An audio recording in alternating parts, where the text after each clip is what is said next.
बिस्मिल्लाहिर्रहमानिर्रहीम, अस्सलाम वालेकुम। आज मैं आपके साथ बारबेक्यू पेने पास्ता की रेसिपी शेयर करूंगी जो कि बहुत ही डिफरेंट टेस्ट देगा। और रोज़े में तो लाइट सा खाने को दिल करे तो आप ये पास्ता ट्राई कर सकते हैं। बहुत मज़ेदार बनेगा, बच्चों को बड़ों को सबको ही पसंद आएगा। और ये ऐसी रेसिपी है जो कि बहुत ही झटपट बनेगी, बहुत कम टाइम में बनेगी। पास्ता बॉईल कर लीजिएगा, बाकी तो सिर्फ 2 मिनट का काम है। सबसे पहले पैन में मैंने 2 टेबलस्पून ऑयल लिया है। एक प्याज मैंने स्लाइस में कट करके डाल दी है। इसको मैं सॉफ्ट करूँगी, कलर नहीं दूँगी।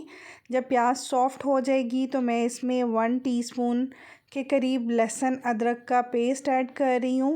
लहसुन अदरक को भी सिर्फ मैंने इतना कुक करना है कि इसका कच्चापन ख़त्म हो जाए, हमारी प्याज पे कलर नहीं आना चाहिए। अब मैंने इसमें 200 ग्राम्स के करीब चिकन लिया है, इस तरह स्ट्रिप्स में कट कर लिया है, वो ऐड कर रही हूँ।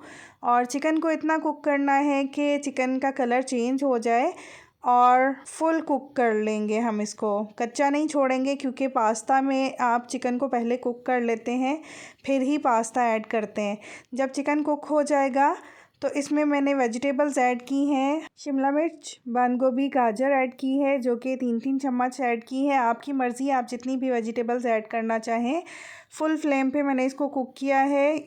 अब मैं इसमें स्पाइसेस ऐड करूँगी। 1 टीस्पून ज़ीरा पाउडर, 1 टीस्पून धनिया powder, 1 teaspoon salt, 1 teaspoon oregano, 1 teaspoon chicken powder, 2 tablespoon barbecue sauce add कर रही हूँ। आपके पास ये नहीं है तो आप इसमें कोयले का धुआं भी दे सकते हैं। 4 tablespoon chilli garlic sauce add कर रही हूँ।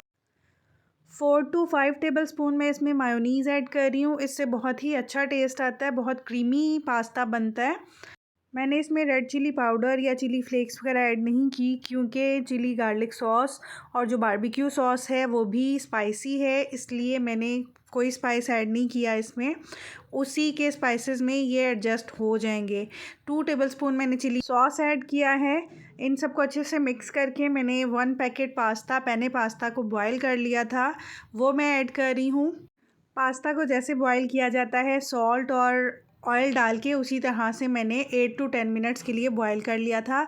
अब अच्छे से मिक्स कर लेंगे। बहुत ही मज़ेदार बना था ये पास्ता। आप भी इस रेसिपी को ज़रूर ट्राई कीजिएगा। अगर तो आपको मेरी रेसिपीज़ अच्छी लगी तो लाइक कीजिए, कमेंट सेक्शन में ज़रूर बताइएगा। लास्ट में मैंने स्प्रिंग अनियन का ग्रीन पार्ट ऐड किया है। इसको अच्छे से मिक्स करेंगे और सर्व करेंगे। अगर तो आप न्यू हैं मेरे चैनल पे तो प्लीज़ मेरे चैनल को सब्सक्राइब कीजिए, बेल आइकन ज़रूर प्रेस कर लीजिएगा नोटिफिकेशन के लिए, ताकि आपको हर वीडियो मिल सके। जब भी लाइट सा कुछ खाने को दिल करे तो आप ये रेसिपी ज़रूर ट्राई कीजिएगा, आपको ये रेसिपी बहुत ही पसंद आएगी।